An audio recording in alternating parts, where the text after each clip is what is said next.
बर्हापीडाभिरामं मृगमदतिलकं कुण्डलाक्रान्तगण्डं कञ्जाक्षं कम्बुकण्ठं स्मितशुभगमुखं श्वाधरीनस्तवेनो श्यामं शन्तं त्रिभङ्गं रविकरवशनं भूषितं वैजयन्त्या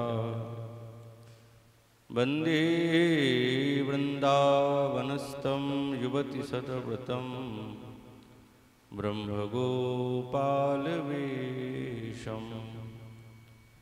हा कृष्णकरुणा सिन्धु दीनबन्धु जगत्पते गोपेषु गोपिकान्त श्रीराधाकान्त नमस्तुते।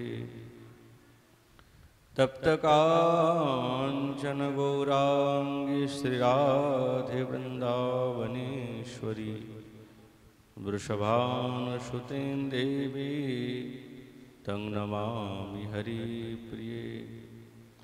नारायणं नमस्कृत्यं नरं चैव नरोत्तमं देवीं सरस्वतीं व्यासं ततो जयमुदीरये।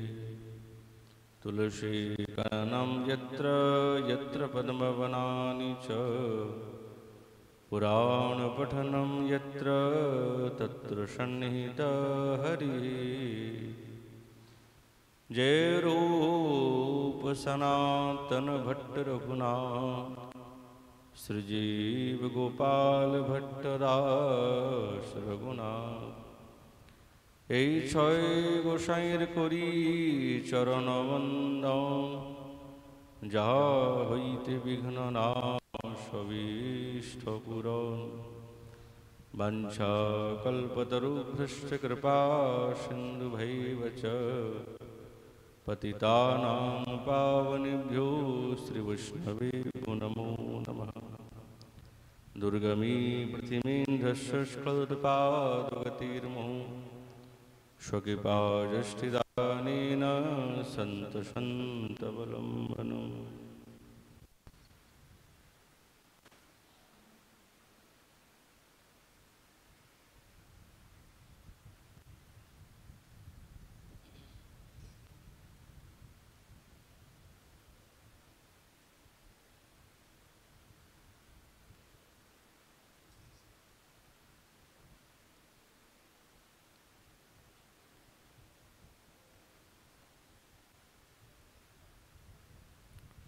ओम नमो भगवते वासुदेवाय। श्री श्री विलाप कुसुमांजलि गोष्ठेन्द्रपुत्तमदचेत्तकरीन्द्रराज बन्धाय पुष्पधनुष किल बद्धरज्जो किंकर्णयोस्तव वरोर्वरावतंस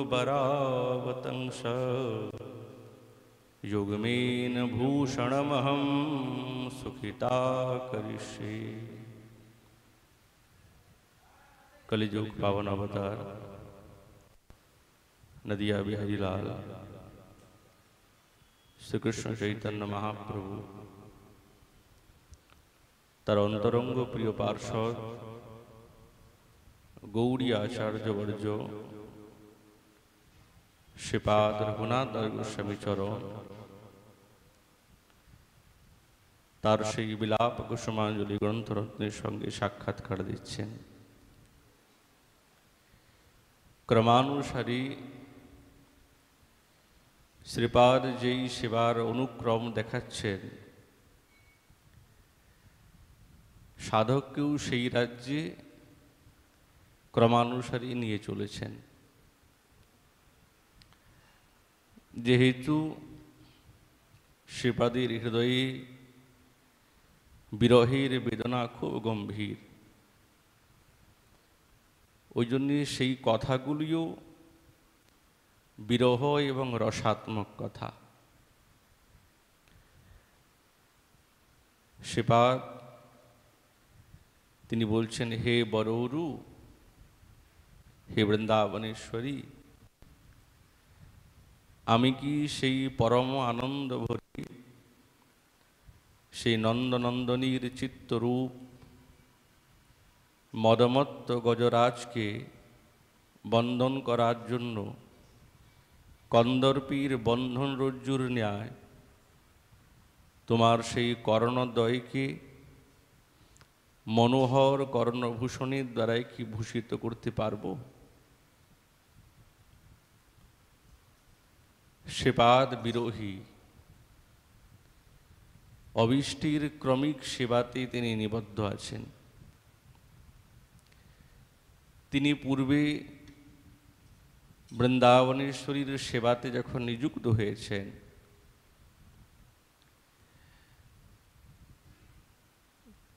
বৃন্দাবনেশ্বরীর তিলকে তিলক রচনা করলেন। এখন বলছেন কর্ণভূষণের কথা। মহাভাবময়ীকে শৃঙ্গার করতে হবে তো, তাহলে মহাভাবীর স্বভাব গোবিন্দকে সুখী করা এবং তার সঙ্গে দিব্য লীলা বিস্তার করা।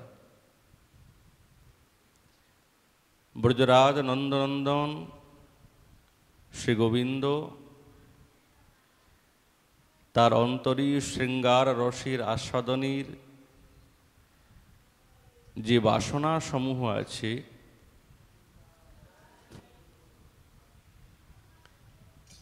সেইগুলিকে নিরন্তর জাগরিত করা এবং তার পরিপূর্ণ করার একমাত্র উপাদান হচ্ছেন মহাভাব। এই মহাভাব ছাড়া কিছুতেই গোবিন্দের সেই বাসনাকে জাগানো এবং পূর্তি করার ক্ষমতা কারোর মধ্যেই নেই। তাই জন্য শ্রীপাদ বলছেন যে সেই মহাভাব হয় চিন্তামণি সার, কৃষ্ণ বাঞ্ছা পূর্ণ করে এই কার্য যার। মহাভাব সাক্ষাৎ চিন্তামণির মতন, যেরকম যা চিন্তা করা হবে তাই পূর্ণ করতে তিনি সমর্থবান হন, সেরকম এই মহাভাব গোবিন্দের হৃদয়ের মধ্যে যে বাঞ্ছাগুলি সম্পাদিত হচ্ছে বা যেই ভাবটি প্রকটিত হচ্ছে, সেই ভাবটাকে পরিপূর্ণ করতে পারেন। এটা মহাভাবের স্বরূপ। তাই সেই রসের কিঙ্করী মধুর মধুর কৃষ্ণ সুখীর কথা বলে মহাভাবময়ীকে সেই সুখ সাগরের মধ্যে এমন ডুবিয়েছেন আর ডুবিয়ে শৃঙ্গার করছেন। কিঙ্করীর স্বভাবই হচ্ছেন গোবিন্দের স্বরূপকে স্ফূর্তি করিয়ে বৃন্দাবনেশ্বরীর সেবা করা। ব্রজরাজ নন্দনন্দন চিত্তটা কেমন জানেন? যেমন মদমত্ত করিন্দ্ররাজ, তাকে তিনি বদ্ধ করতে চান। আস্বাদ্য বস্তুকে জানার দুইটি পথ, এই দুইটি পথের দ্বারাই জানা যায়। সাক্ষাৎ আস্বাদ্য বস্তু হচ্ছেন শ্রী ভগবান। রসো বৈশ আনন্দং ব্রহ্ম, তাকে অনুভব করার দুইটি দিক আছে, একটি তত্ত্ব আর একটা রসের দ্বারা। কেন? ব্রজেন্দ্রনন্দন তিনি হচ্ছেন স্বয়ং অখণ্ড এবং অদ্বয় জ্ঞান তত্ত্ব। পরিপূর্ণতম স্বরূপ, তার ঐশ্বর্য এবং মাধুর্যের তিনি সাগর, কম নেই। তাহলে এই অনন্ত ব্রহ্মাণ্ডের বিষয়ানন্দ, যে আনন্দ সিন্ধুকে এক কণিকা আভাস যদি পেয়ে যায়, তাহলে সেই আনন্দ সাগরই নিরন্তর সে ডুব দিয়ে দেয়। তো গোবিন্দের হৃদয়ের মধ্যে যে কামনা, যে ইচ্ছা, বা তার হৃদয়ে কি সুখ বিধান করার উপায় কে সুখ দিতে পারে?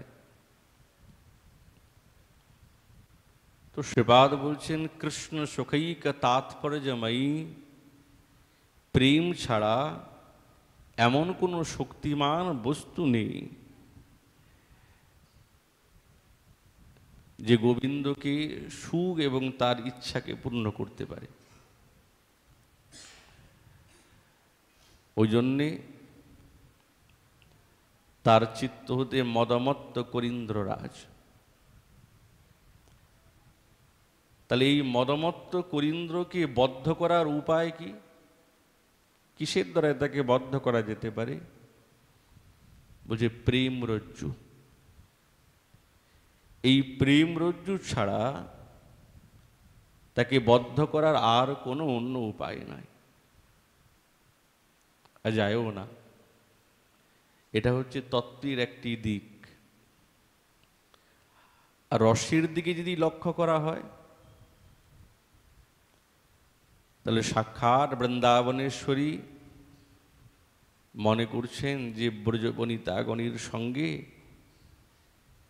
তিনি বিলাস করছেন সাক্ষাৎ শ্যামসুন্দর। তিনি নিজে তো রাজা নয়, তিনি রাজপুত্র, রাজার পুত্র। তিনি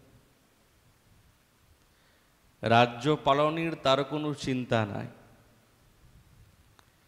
তিনি নিশ্চিন্ত হয়ে থাকেন। ওই জন্যে গোবিন্দকে বলা হয় ধীর ললিত নায়ক। কোনো চিন্তা নেই গোচারণ করা বা গোদহন করা, এই বিষয়ে গোবিন্দের কোনো চিন্তা নাই।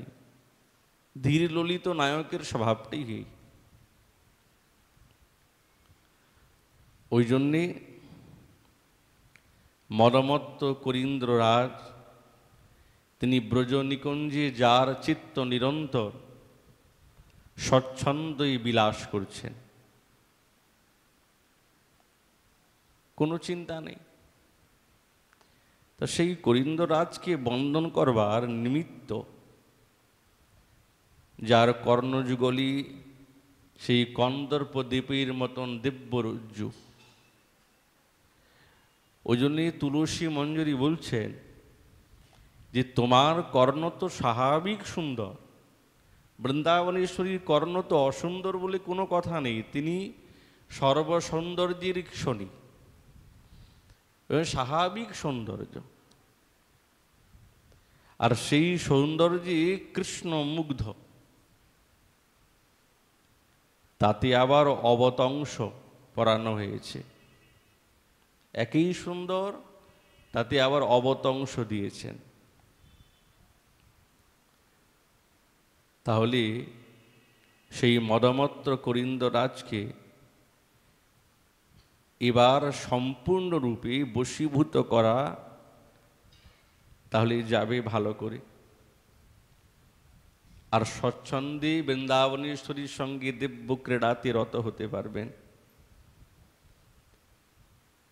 তুলসীর কথা কৃষ্ণানুরাগিনী বদনী কৃষ্ণানুরাগকে নিরন্তর জাগিয়ে দেয়,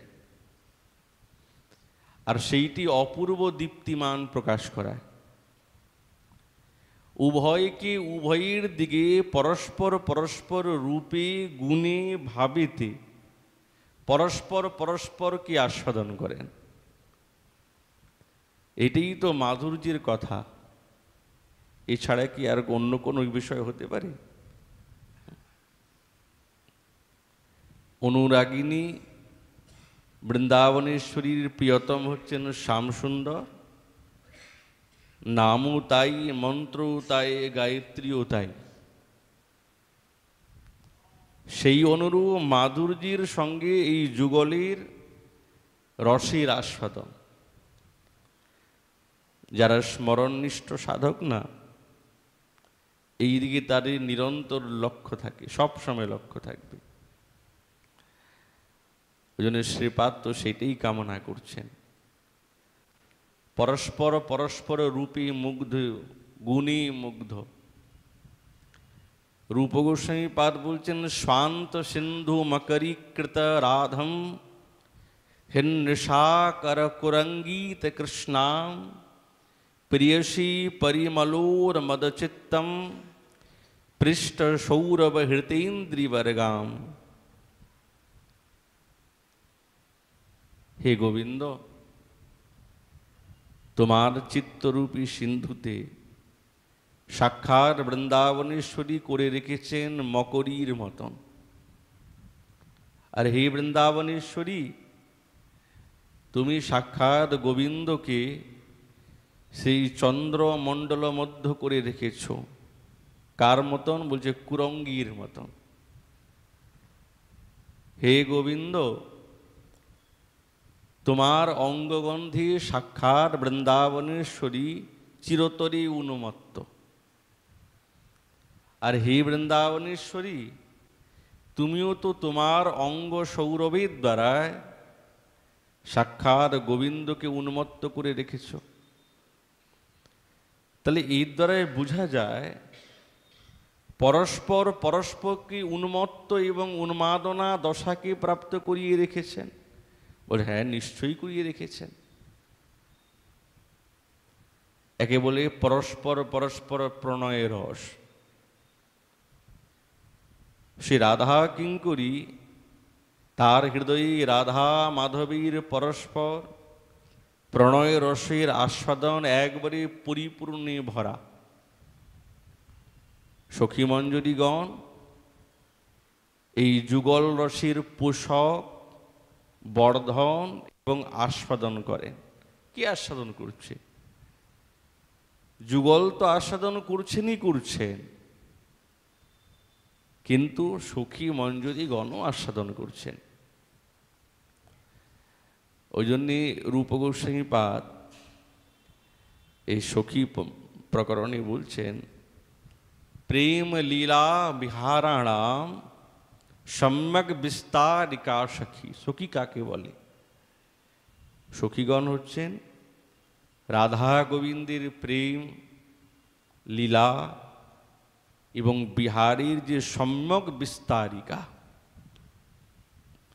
বিস্তার শব্দের অর্থ হচ্ছে বিক্ষাপনম এবং বিবর্ধনম। ছোট বস্তুকে অনেক বড় করা। কখনো কখনো খুব স্বাদু বস্তু যদি হয়, তাকে অল্প অল্প অল্প করে আস্বাদন করলে ভালো লাগে। একবারেই যদি ঢোক মেরে গিলে ফেললাম, তাহলে কি সেই আনন্দ হবে? সেরকম আনন্দ হবে না। সেরকম এই রাধা গোবিন্দের রসময় লীলা বা মাধুর্যময় লীলা, এটা খুব রসাত্মক। তো সখীগণ করেন কি, এইটি কি সেটা বিস্তার করে। আর বিস্তার করে অল্প অল্প ঢোকে ঢোকে যুগলকে পান করান এবং নিজেরাও সেটাকে আস্বাদন করেন। তারাই হচ্ছেন সখী। মনের মধ্যে প্রশ্ন রাখতে পারে যে রাধা গোবিন্দের লীলা তো অপ্রাকৃত, তারা অপ্রাকৃত নায়ক নায়িকা, তাদের প্রেমও অপ্রাকৃত, তাদের লীলাও অপ্রাকৃত এবং বিহারাদি সবই অপ্রাকৃত। তাহলে অপ্রাকৃত মানে স্বভাবত নিজে নিজেই স্ফূর্ত প্রাপ্ত হচ্ছে। বলছে হ্যাঁ, তা তো হচ্ছে। তাহলে কারোর তো দরকার নেই। বলছে না, কারোই তো দরকার নেই। যেহেতু অপ্রাকৃত বস্তু, অপ্রাকৃত স্বরূপ, অপ্রাকৃত লীলা, স্বতঃস্ফূর্ত, কিছুই দরকার নেই। তাহলে প্রয়োজন কিসের সখীর? শ্রীপাদ বলছেন দরকার আছে, প্রয়োজন আছে। সখীর মাধ্যম ছাড়া এই প্রেম লীলাদির প্রসারণা, বিস্তার অস্পুষ্ট থাকবে, পুষ্টি প্রাপ্ত হবে না। যতক্ষণ পুষ্টি না হবে ততক্ষণ রসের প্রাচুর্য ঘটবে না। ওই জন্য সখীর দরকার। কবিরাজ গোস্বামী পাদ তাই জন্য তো বলছেন যে সখী বিনা এই লীলার পুষ্টি নাহি হয়, সখী লীলা বিস্তারিয়া সখী আস্বাদ। তাহলে তো এত সখীর দরকার ছিল না, রাধা গোবিন্দ দুইজনে মিলেই লীলা হয়ে যেত। বলছে না, না তো ভয় থাকতো, না দ্বিধা থাকতো, না এত মান অভিমান থাকতো। ওই জন্য সখীগণের দরকার। পরস্পর পারম্পরিক এই অনুরাগে ডুবিয়ে আনন্দিত হন এই সখী মঞ্জরীগণ। আর বিশেষভাবে এই যুগলের পরম অন্তরঙ্গা সেই মঞ্জরীগণ পরস্পর রূপ গুণ মাধুর্যতে আর উভয়কে এমনভাবে বিপুল চেতনা জাগিয়ে দেন, দুজনকেই ডুবিয়ে দেন। এটাই তো হচ্ছেন মঞ্জরী ভাবের সাধনা এবং তার স্বরূপ। গোবিন্দ বৃন্দাবনেশ্বরীর প্রেমে উন্মদনা, আর বৃন্দাবনেশ্বরী গোবিন্দের প্রেমে উন্মাদ। এই লীলা তো সাধারণ নয়, অপ্রাকৃত লীলা। রূপ গোস্বামী পাদ বলছেন শৃঙ্গার রস সর্বস্ব শিখি পিঞ্চ বিভূষণম অঙ্গীকৃত নরাকারম মাশ্রয়ী ভুবনাশ্রয়ম। কোন নবীন মদন? কার জন্য বৃন্দাবনেশ্বরী হৃদয়টা এরকম বিচলিত? কে সে? সে কি অন্য পুরুষ? বলছে না না, শৃঙ্গার রস সর্বস্ব, সব বিশেষণ দিচ্ছেন। শিখিপিঞ্চ বিভূষণম অঙ্গীকৃত নরাকারম আশ্রয়ী ভুবনাশ্রয়ম। রাগমার্গীর সাধক তো রাগমার্গীর সাধকের উপাসনাটাও হবে সেই রকম, যে আমাদের আরাধ্য কে, কেমন তার আকৃতি, কি করেন তিনি। ওই জন্য শ্রীপাদ বলছেন যার শৃঙ্গার রসই হচ্ছেন সর্বসম্পত্তি, ময়ূর পুচ্ছই হচ্ছেন যার বিভূষণ। গোবিন্দের সব প্রকারের শৃঙ্গার করে নেন, যদি ময়ূর পাখা না দেন তাহলে কি তাকে গোবিন্দ বলা যাবে? তাকে কি মদন মোহন বলা যাবে? শ্যামসুন্দর বলা যাবে? তাকে নন্দনন্দন তো বলা যাবে না। তাহলে ময়ূর পুচ্ছ হচ্ছেন সমস্ত ভূষণের ভূষণ। এইটা দিলেই, কিছু কিছু বস্তু এমন আছে শৃঙ্গারের, ওই বস্তুটা না দিলে কিছুতেই ব্রজরাজির শৃঙ্গার হবে না, যতই সাজিয়ে নেন। অনেক ভালো ভালো অঙ্গের ভূষণ গয়না সব পরিয়ে দেয়, কিন্তু এমন এমন একটি বস্তু আছে শৃঙ্গারের, ওইগুলি দিতেই হবে। ময়ূর পাখা, বেনু, বংশী যদি না দেন তাহলে তো হবে না। বংশী কিন্তু আর কারো কাছে নেই, দ্বারকাধীশ ভগবানের কাছে বাঁশি নেই।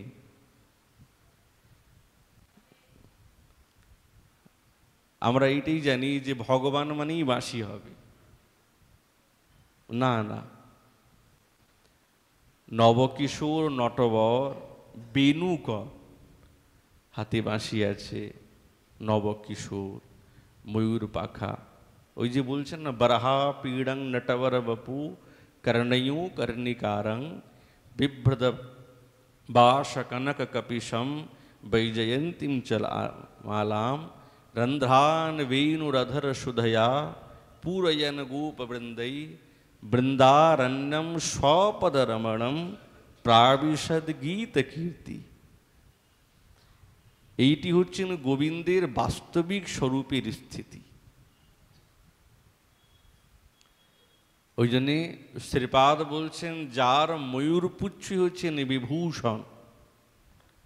ভূষণ বললেন না, বিভূষণ, বিশেষ ভূষণ, এবং যিনি নরাকৃতি, নরাকৃতিকে আশ্রয় করে বিরাজিত আছেন, সেই ত্রিভুবনাশ্রয়কে আমরাও আশ্রয় করি।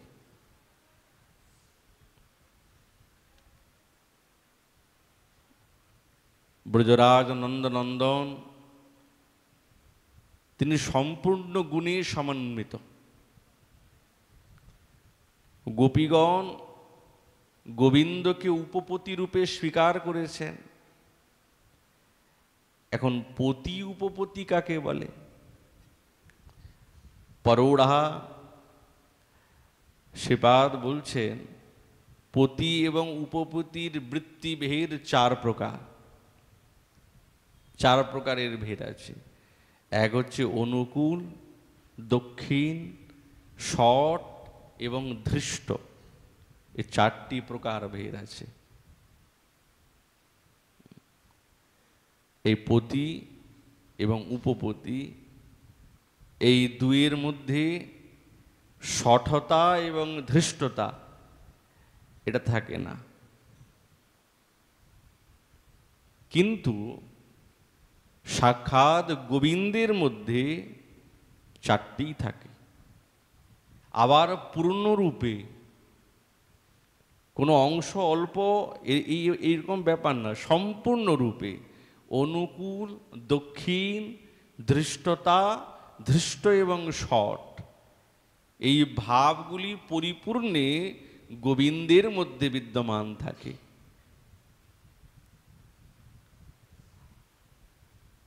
আর এমন না যে 4টি একসঙ্গে থাকবে, কোনোটা একটা থাকতে পারে, কখনো কখনো 2টা একসঙ্গে রইল, কখন 3টি একসঙ্গে রইল, কিন্তু 4টি ভাবেরই পরাকাষ্ঠা হচ্ছেন সাক্ষাৎ গোবিন্দ।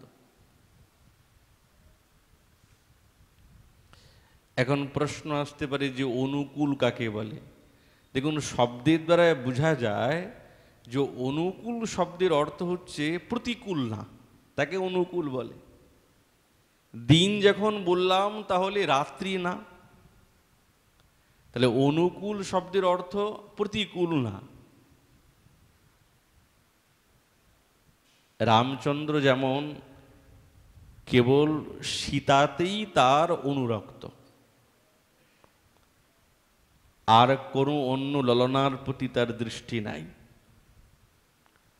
তাহলে রামচন্দ্র ভগবানের অনুকূলতা কার প্রতি আছে?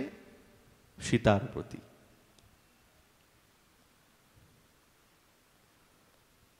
তাহলে অন্য ললনার প্রতি দৃষ্টিকে তিনি নিরন্তর পরিহার করছেন, নিশ্চয়ই পরিহার করছেন। একা অবলাতে বালাতে যার নিষ্ঠা, তাকে অনুকূল বলে। তাহলে গোবিন্দের প্রতি তো কি করে লাগবে? গোবিন্দের প্রতি কি করে লাগবে? বলছে গোবিন্দ বিষয়ে এই রামচন্দ্র ভগবানের থেকে আরো বেশি পরাকাষ্ঠাতে আছে।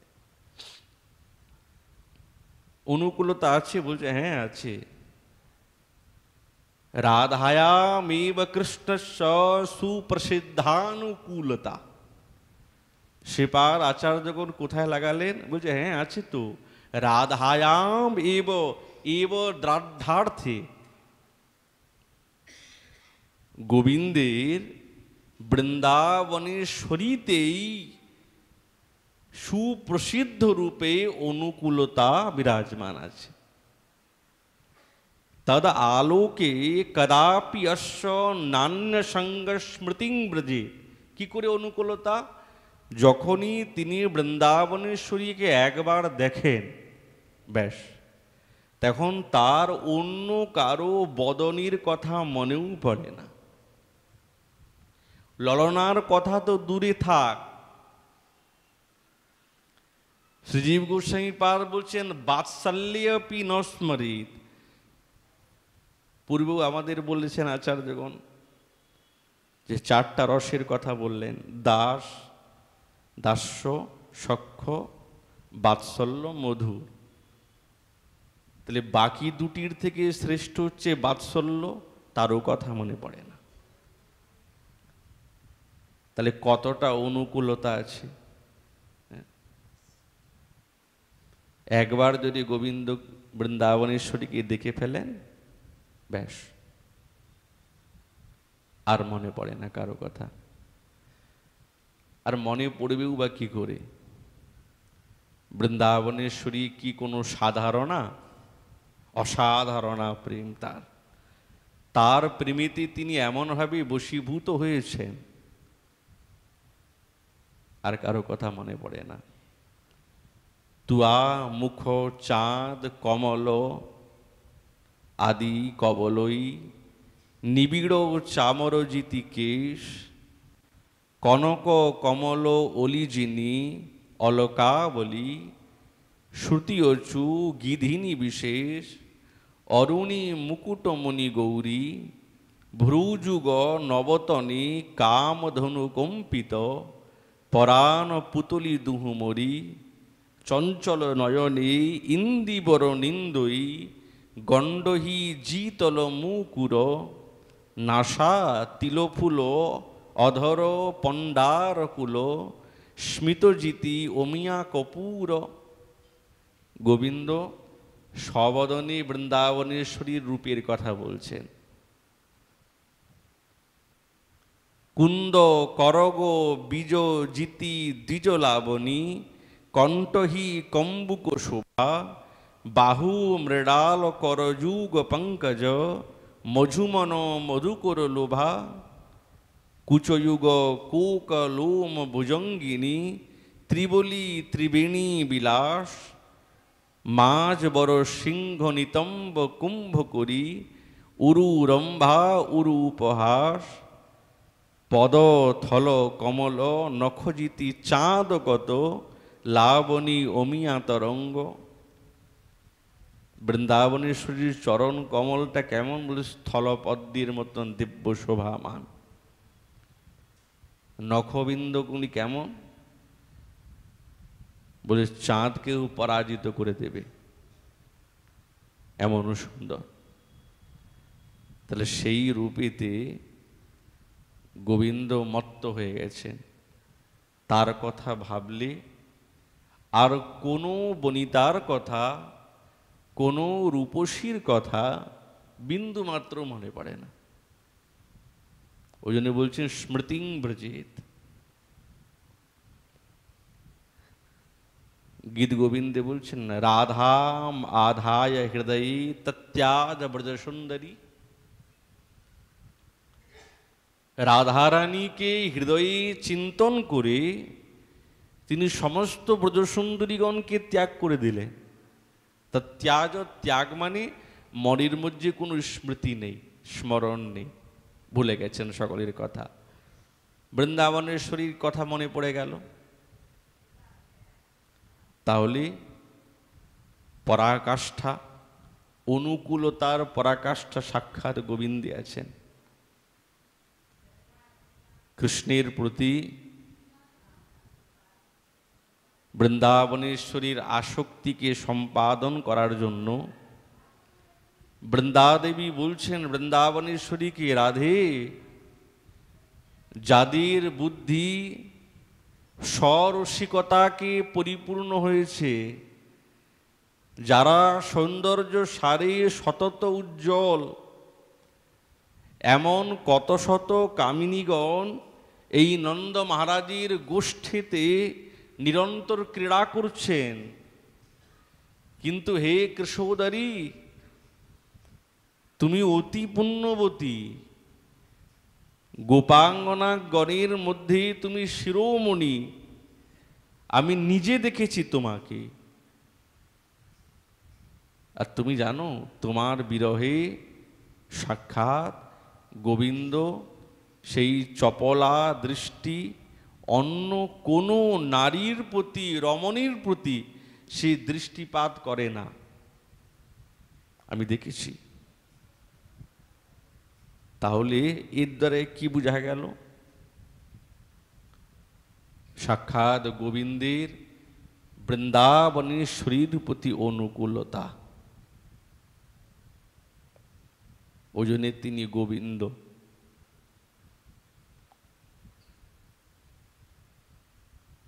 নায়কের ভেদ আছেন তো,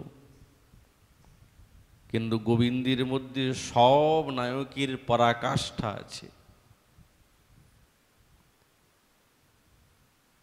তিনি হচ্ছেন ধীর উদাত্ত অনুকূল। অনুকূলের ভেদ করলেন আবার, ধীর উদাত্ত, ধীর ললিত, ধীর শান্ত, ধীর উদ্ধত, সব অনুকূলের মধ্যে। অনুকূল যদি বোঝা যায় তো বাকি সব কটা বোঝা যাবে। ধীর দাত্ত অনুকূলের নায়কের স্বরূপ কেমন? গম্ভীর প্রকৃতি, বিনয়ের দ্বারাই অন্বিত, ক্ষমা গুণশালী, করুণা, দৃঢ়ব্রত, আত্মশ্লাঘাশূন্য এবং উদার চিত্ত। এটা হচ্ছেন ধীর দাত্ত অনুকূল নায়কের স্বভাব। তা গোবিন্দে কিভাবে লাগবে? একবার গোবিন্দ এক স্থানে বসে আছেন, আর বসে বসে বৃন্দাবনেশ্বরীর কথা বারবার স্মরণ করছেন। বসে বসে চিন্তা করছে। স্মরণটা কিন্তু বসে বসেই হয়, দৌড়ে দৌড়িয়ে হয় না। কি যদি ভাবে আমি ছুটতে ছুটতে স্মরণ করব, এরকম স্মরণ বসে বসেই হয়। কেন? এই পরস্পর পরস্পরকে ত্যাগ করে না। স্মরণ এবং স্থিরতা, এই দুইটি পরস্পর পরস্পরের মিত্র। যেখানে স্থিরতা আছে সেখানে স্মরণ আছে, যেখানে অস্থিরতা আছে সেখানে স্মরণ নাই। ওই জন্য গোবিন্দ বসে বসে বৃন্দাবনেশ্বরীর কথা চিন্তা করছেন, স্মরণ করছেন। দূর থেকে ললিতা দেখছে গোবিন্দ বসে আছে, কি করে বুঝে গেছেন। চিত্রাকে ডেকে বলছেন, চিত্রা, হ্যাঁ বলো। দেখলে তো গোবিন্দ বসে বসে কি করছে জানো? কি করছে? বলছে আমাদের রায়ের কথা চিন্তা করছে। এত দূর থেকে কি করে বুঝলেন? বলছে এটা ললিতার ক্ষমতা, তিনি বুঝে ফেলেন। চিত্রা শোনো, আমাদের রায়ের কথা চিন্তা করছে। চিত্রা, তুমি গোবিন্দের প্রতি আশঙ্কা করো না, কোনো আশঙ্কা রাখবে না। আমার মনে হচ্ছে নিশ্চিত সেই বৃন্দাবনেশ্বরী রাধা তার প্রেমেতে গোবিন্দ বশ্য হয়েছে, বশীভূত। বশ্য না হলে কি কেউ তার কথা চিন্তা করে? যার কথা বেশি মনে পড়ে তার মানে ভাবতে হবে সে আমাকে রূপে গুণে লীলাতে বশ করেছে, কোনো একটি বিষয়ে বশ করেছে।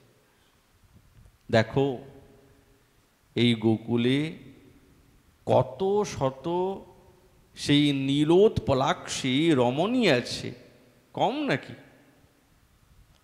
তারা নিজের নিজের কত কটাক্ষ ভঙ্গি বিন্যস্ত করেছে এবং কন্দর্প কলা বিস্তার করেছে, কিন্তু গোবিন্দ কৃষ্ণ ওই রূপ দৃঢ়ভাবে এমন মনেতে স্থান দিয়েছে, নিজের ধ্যান এবং স্মরণেতে অন্য কোনো রমণীর কথা আসতেই দিচ্ছে না। নিজের ব্রত, নিজের অনুষ্ঠান শিথিল করছে না, এত রমণীগণের কটাক্ষ দৃষ্টি পড়া সত্ত্বেও। তার মানে বৃন্দাবনেশ্বরীর প্রতি ধীর উদাত্ত, ওখানেই স্থির হয়ে গেছেন, চঞ্চল, গম্ভীর, বিনয়, তাহলে সব গুণগুলি ওখানে প্রকাশ পাচ্ছে গোবিন্দের প্রতি। বলছে হ্যাঁ, তা তো পাচ্ছে। আর গোবিন্দ কেমন জানেন তো? ধীর ললিত, অনুকূল। কার প্রতি? বৃন্দাবনেশ্বরীর প্রতি। এই অনুকূল সব জায়গাতেই লাগাতে হবে। আর এই অনুকূলের বিষয়কে সাক্ষাৎ রাধা ঠাকুরানী, অন্য কেউ বিষয় না। তবেই তো ধীর ললিতের পরাকাষ্ঠাকে প্রাপ্ত হবেন গোবিন্দ। বৃন্দাবনেশ্বরী যদি না থাকেন তাহলে তো পরাকাষ্ঠাকে প্রাপ্ত হতে পারবেন না। একজন তো বিষয়ালম্বন হওয়া চাই, আর তিনি হচ্ছেন সাক্ষাৎ রায়। আচ্ছা, ধীর ললিত নায়কের স্বরূপটা কেমন?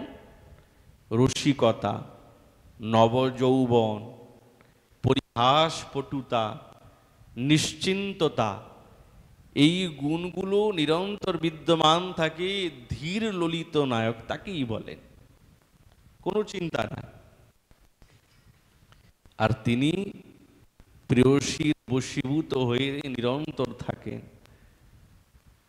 সেই জন্য প্রেয়সীর প্রতি তার অনুকূলতা ধীর ললিত হয়ে।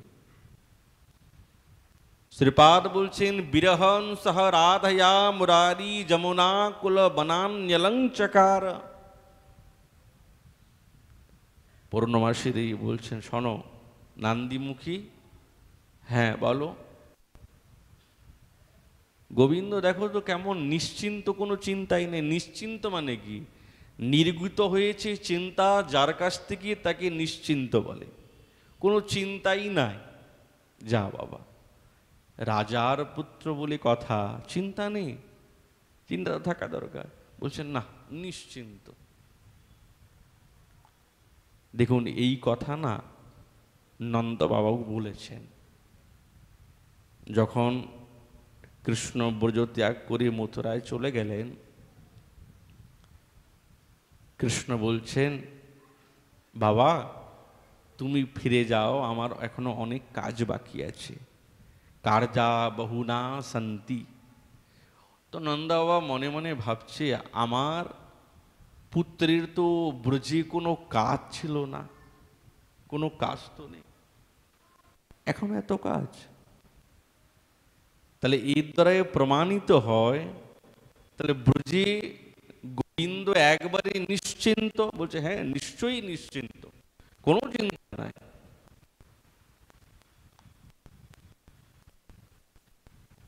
তাহলে গোচারণ করেন, যে গোচরণ হচ্ছে তার লীলা, ওটা ওনার কার্য না। গোচারণ কার্যে প্রচারণ করার উদ্দেশ্য বৃন্দাবনেশ্বরীর সঙ্গে সাক্ষাৎকার করা, তার মূল উদ্দেশ্য। ওটা কাজ না, ওটা লীলা। লীলা এবং কার্যের মধ্যে অনেক পার্থক্য আছে।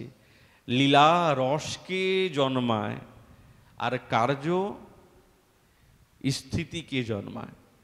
তো স্থিতির তো কোনো প্রয়োজন নেই, রসের প্রয়োজন আছে। ওই জন্য নান্দিমুখীকে বলছেন পূর্ণমাসী দেবী, নান্দিমুখী কৃষ্ণ কেমন দেখো, নিশ্চিন্ত, কোনো চিন্তা নাই। গাঢ় অনুরাগীর কারণে মাতা পিতা ওনাকে কোনো ব্যবহার কর্মের ভার দেনই না। যেটা করো ওইটা করো, কিচ্ছু ভার নাই। তাহলে তিনি নিরন্তর কি করেন? তাহলে কি করেন? কিছু না করলে কি ভালো লাগে? কিছু তো করতে লাগে। কি করেন? সাক্ষাৎ বৃন্দাবনেশ্বরীর সঙ্গে কুঞ্জ ক্রীড়া করতে করতে এই যমুলা কূলবর্তীতে বনসমূহকে নিরন্তর অলঙ্কৃত করেন সবসময়। এটি হচ্ছে গোবিন্দের মধ্যে আছে। আর তিনি কেমন জানেন? ধীর ও শান্ত, এই গুণটাও আছে। কেমন ভাবে আছে? ধীর শান্ত নায়ক, তার লক্ষণ কি? বলে শান্ত প্রকৃতি, ক্লেশ সহিষ্ণু, বিবেচক এবং বিবেকাদির গুণযুক্ত, তাকে ধীর শান্ত বলে। তাহলে যেই লক্ষণগুলি বললেন, এই সব লক্ষণ কিন্তু একজনের মধ্যে থাকে না, একজনের মধ্যে থাকে না, কোনো না কোনো গুণের কম থাকে। কিন্তু যার কথা বলছেন, যিনি, তিনি অপ্রাকৃত নবীন মদন, তার মধ্যে পূর্ণভাবে আছে। বৃন্দাবনেশ্বরীর সঙ্গে সাক্ষাৎকার হওয়া তো আর সহজ বিষয় নয়। ইচ্ছা করলেই গোবিন্দ বৃন্দাবনেশ্বরীর সঙ্গে সাক্ষাৎকার করবেন, বা রাধা ঠাকুরানী গোবিন্দের সঙ্গে সাক্ষাৎকার করবেন, এটা তো সম্ভব হয় না। কত বাধা, গুরুজনের বাধা, সময়ের বাধা। যেহেতু তিনি কুলবতী, পরকীয়া রস, এখানে বাধা বিপত্তি আছেই, সবসময় সরল নয়। তো এখন কোন সময়ে গুরুজনের বাধক, কি করে এখন গোবিন্দের সঙ্গে বৃন্দাবনেশ্বরীর সাক্ষাৎকার হবে? বৃন্দাবনেশ্বরী খুব চিন্তাতে মগ্না। কেন? গোবিন্দকে না দর্শন করলে তো আর হৃদয়ে প্রাণ থাকে না। সেই রকম অবস্থা গোবিন্দেরও। বৃন্দাবনেশ্বরীর বদন কমল না দেখলে আর তো ভালো লাগে না। কি করা যায়? তখন মঞ্জুরিগণ বৃন্দাবনেশ্বরীকে সংকেত করেছেন যে এত বাধা, কি করে সাক্ষাৎকার হবে? নির্জনে গোবিন্দের সঙ্গে কি প্রকার রাধা ঠাকুরানীর মিলন হবে? উৎকণ্ঠা পরস্পর পরস্পরের মধ্যে খুব গভীর। যখন কোনো মঞ্জুরির হাতে এই খবরটা পাঠানো হলো, তো বৃন্দাবনেশ্বরী সূর্য পূজার ছলেতে এসেছেন, আর গোবিন্দ কি করেছেন? বিপ্র ব্রাহ্মণের বেশ ধারণ করে এসেছেন। ব্রাহ্মণের বেশ, সঙ্গে আছেন প্রিয় নর্ম সখা। আচ্ছা, কেন ব্রাহ্মণের বেশ ধরতে যাবেন? ধীর ও শান্ত নায়কের স্বভাবই এই, যে ক্লেশকে শান্ত প্রকৃতি, শান্তির স্বভাব বিপ্র। বিপ্র তার উদ্দণ্ড হয় না, চঞ্চল হয় না। সাত্বিক গুণের দ্বারাই সমন্বিত হচ্ছেন বিপ্র, ব্রাহ্মণ। তার মধ্যে চঞ্চলতা নেই, শান্ত স্বভাব। তো গোবিন্দ ব্রাহ্মণের বেশ এমনভাবে সেজেছেন, সাক্ষাৎ মনে হচ্ছে ব্রাহ্মণ।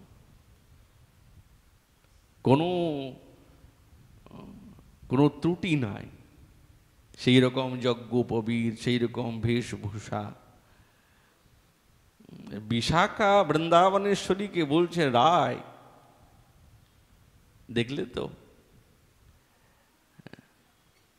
স্বরূপের গুণ কেমন।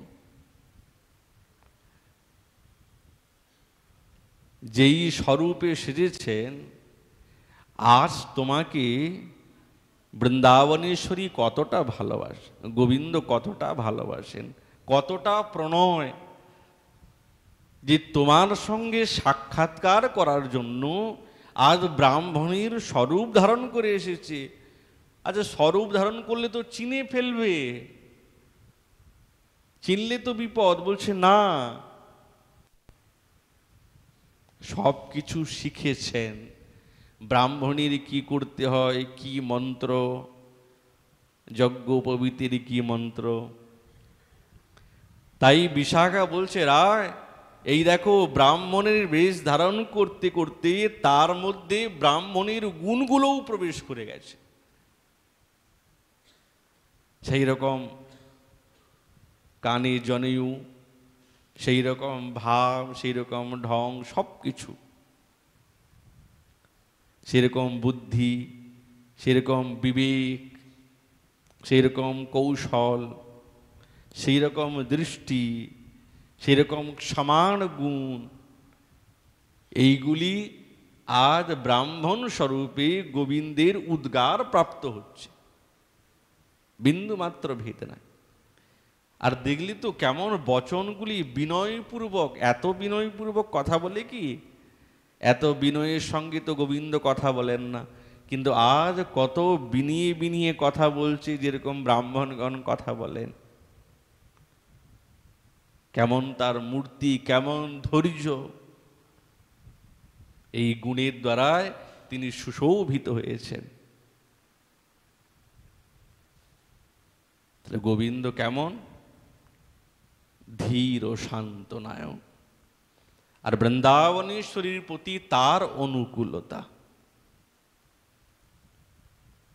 আবার গোবিন্দ কেমন নায়ক? ধীর ও উদ্ধত। আচ্ছা, এই উদ্ধত শব্দের দ্বারাই বোঝা যায় যে যিনি কারো কথা মানেন না, তাকে উদ্ধত বলে।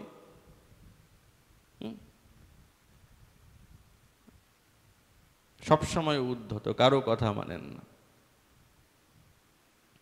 আচ্ছা, স্বরূপটা কেমন? ধীরোদ্ধতে, মাৎসর্যযুক্ত, অহংকারী, মায়াবী, রোষ, চঞ্চল, আত্মশ্লাঘী, এরা হচ্ছেন ধীর উদ্ধত নায়কের স্বভাব। আচ্ছা, যে কটা গুণের কথা বললেন, এই কটা উদ্ধতির সঙ্গে ঠিক খাটে। মাৎসর্যযুক্ত, পরোৎকর্ষ অসহনী দৃষ্টি ইতি মৎসর, অপরের উৎকর্ষটাকে দেখে মনে সহ্য করতে না পারা, তাকে মাৎসর্য বলে। অহংকারী, এটাও আমরা জানি, সবসময় অহং অহং করোতি ইতি অহংকারী, আমি আমি। মায়াবী, রোষ পরবশ, কথায় কথায় রাগ, চঞ্চলতা, এবং আত্মশ্লাঘী, মানে আমিই বড়, একে আত্মশ্লাঘী বলে। যেখানে নিজেকে গুরুত্ব দেওয়া হয় তাকে আত্মশ্লাঘী বলা হয়। কোনো এক সময়ে ব্রজবালাগণের সঙ্গে দিব্য ক্রীড়া বিলাস করার পর নিশান্ত সময়ে ধীর ঔদ্ধত্যকে অবলম্বন করে যখন গোবিন্দ বৃন্দাবনেশ্বরী মানিনী হয়ে বসেছেন, এখন মানকে প্রসাধন করার জন্য ললিতাকে প্রসন্ন করতে হবে। ললিতাকে প্রসন্ন না করলে বৃন্দাবনেশ্বরীর মানকে ভঞ্জন করা যাবে না। তখন গোবিন্দ ললিতার কাছে বলছেন, ললিতা শোনো, তুমি তো রায়ের প্রধানা সখী, তোমার কাছেই আমি বলি।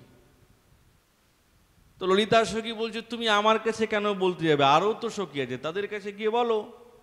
বলছে, না, তুমি প্রধানা, তোমার কাছেই আমি বলছি। কি বলো? সত্যং মে পরিহৃত্য তাবকা সখী প্রেমাবদাতং মনু নান্যস্মিন প্রমদা জনে ক্ষণমপি স্বপ্নেপি সংকল্পতে সারগ্রাহিণী গৌরী সদ্গুরু গুণো युक्तव्यलीकोद्यमे मुद्रां किन्नुमयी व्यनक्षि ललिते गूढ़ाभ्यसूयामयी। আচ্ছা, যেখানে ধীরোদ্ধত সেখানে কথা না জোরে জোরে, আত্মশ্লাঘা আছে। আত্মশ্লাঘা, অহংকারী, এইগুলি সবসময় ঊর্ধ্ব বাক্যের দ্বারাই অভিব্যক্ত হয়, ধীরে ধীরে হয় না, জোরে জোরে বলতে হবে।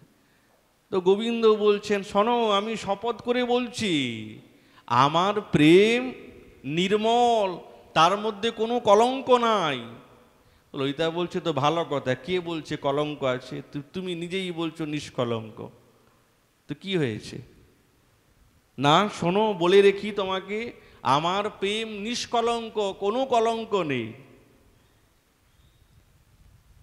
আর জানো, আমার মন তোমার সখী ছাড়া স্বপ্নেতেও এক ক্ষণের জন্য অন্য কোনো সুন্দরীর কথা চিন্তা করে না, দৌড়ায় না আমার মন। কি ভেবেছ? ললিতা চোখ টিপে টিপে দেখছে, ও হে ললিতে, আমি সারগ্রাহী, আমি সমস্ত সদ্গুণের গুরু। আর জানো, আমি আমাতে অপরাধের কোনো লেশ মাত্র নাই। আমি কখনো তার অপ্রিয় আচরণ করি নাই। তবে সে কেন আমার প্রতি এইরকম রোষ করছে? হ্যাঁ, তো ললিতা বলছে, তুমি জিজ্ঞাসা করো, তুমি আমাকে কেন বলছো? তুমি কি গুণ আছে তোমার কাছে? তুমি কি গুরু নাকি? আমাকে বলছো কেন? যাও, তুমি গিয়ে নিজে বলো। ললিতা তো ললিতা, তুমি যতই যা কিছু বলো, তাকে কিন্তু কথা দিয়ে তুমি হারাতে পারবে না।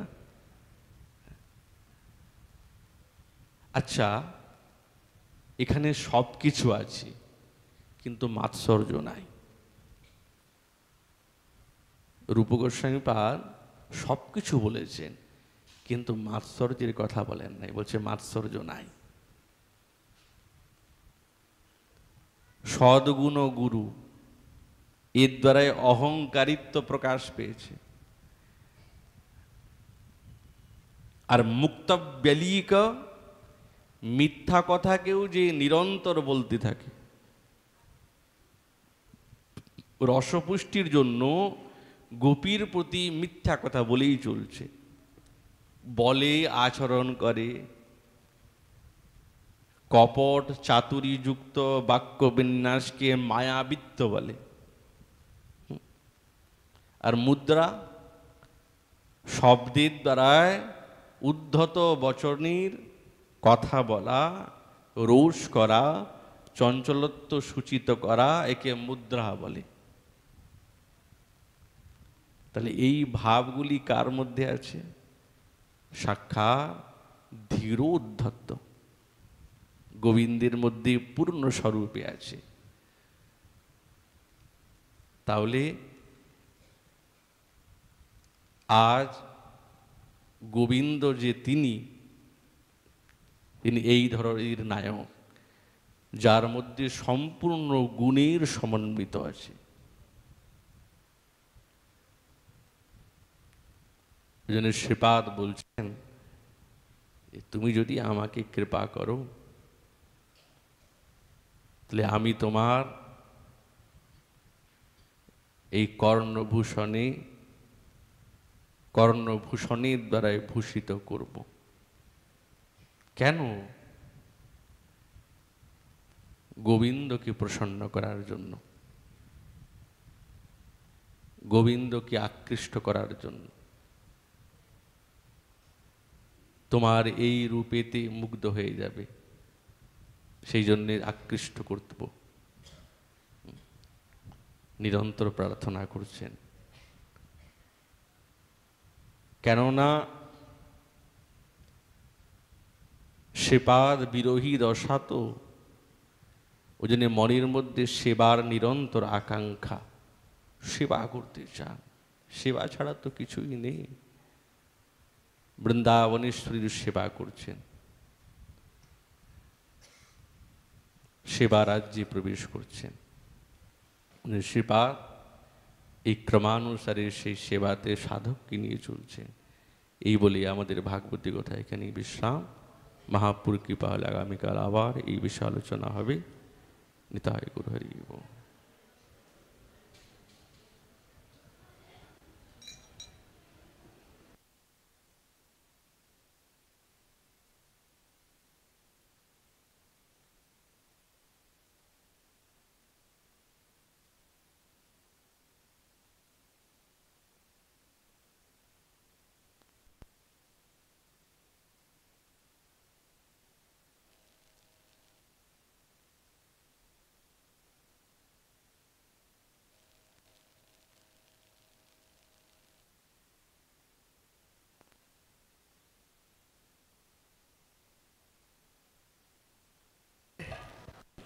जय जय राधे कृष्ण गोविंद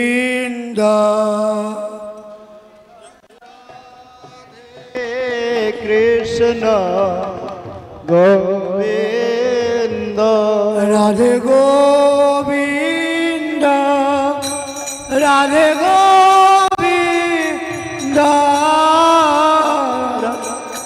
राधे गोविंद राधे गोविंद राधे कृष्ण गोविंद जय जय राधे कृष्ण गोविंद जय श्याम सुंदर मदन